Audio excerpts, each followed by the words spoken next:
Halo adik-adik, jumpa lagi bersama saya, Kak Virginia. Salam kenal ya. Hari ini adik-adik akan belajar bahasa Indonesia bersama kakak mengenai puisi.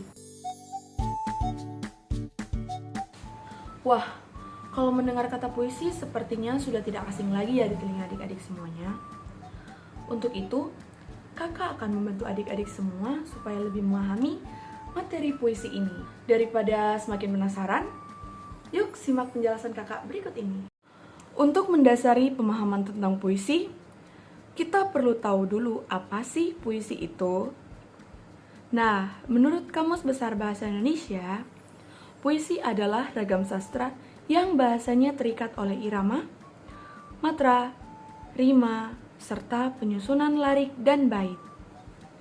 Biasanya, puisi juga dipakai sebagai sarana untuk mengekspresikan ide, gagasan, perasaan, dan emosi penulis dengan menggunakan kata-kata yang indah. Selanjutnya, puisi terbagi menjadi dua, yaitu puisi lama dan puisi baru. Pada kesempatan kali ini, kita secara khusus akan mempelajari puisi baru. Ciri-ciri puisi baru yaitu, yang pertama, nama pengarang penulis diketahui. Tidak terikat jumlah baris, irama, dan rima. Gaya bahasanya dinamis atau berubah-ubah. Sifatnya simetris atau memiliki bentuk rapi. Menggunakan sajak syair atau pola pantun, biasanya berbentuk 4 seuntai.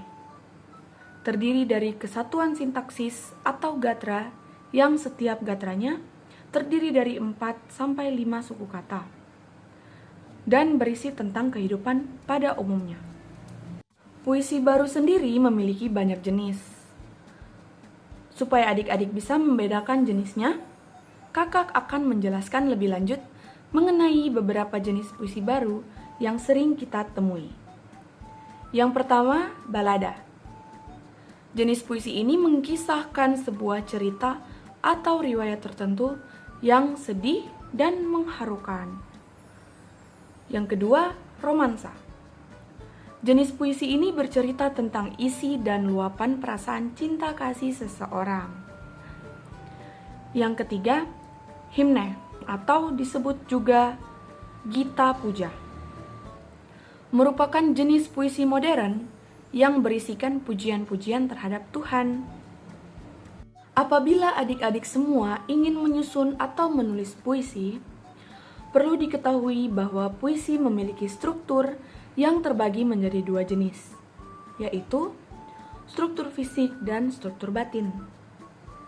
Nah, struktur fisik ini meliputi diksi, pengimajian, kata konkret, bahasa figuratif, rima dan ritme, serta tipografi. Sedangkan struktur batin meliputi tema, perasaan, nada dan suasana, serta amanat. Kalau adik-adik membaca puisi, mungkin adik-adik akan menemukan bahasa-bahasa yang asing atau tidak adik-adik ketahui artinya. Nah, hal tersebut berkaitan dengan kaidah kebahasaan yang mendasari penulisan puisi. Seperti majas personifikasi yang membandingkan benda-benda tidak bernyawa seolah-olah memiliki sifat seperti manusia.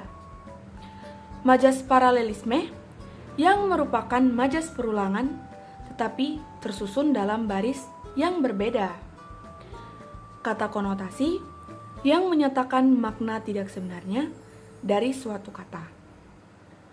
Kata imaji yang dapat menimbulkan khayalan atau imajinasi sehingga pembaca seolah-olah merasa mendengarkan atau melihat sesuatu yang diungkapkan penyair. Dan yang terakhir, kata berlambang, seperti kata gambar, tanda, ataupun kata yang menyatakan maksud tertentu. Wah, tidak terasa ya. Materi puisi hari ini sudah selesai kita pelajari bersama-sama. Kakak harap adik-adik bisa semakin mengerti mengenai ciri-ciri, struktur, jenis, dan kaidah kebahasan puisi. Kita patut berbangga diri loh akan bahasa dan sastra Indonesia yang sangat beragam ini. Untuk itu, tetap semangat belajar dan lestarikan bahasa kita, bahasa Indonesia. Akhir kata, saya ucapkan terima kasih kepada semua adik-adik yang sudah mau menyaksikan dan belajar bersama-sama melalui video ini. Mohon maaf apabila ada kesalahan kata dan perbuatan. Sampai jumpa. Bye-bye.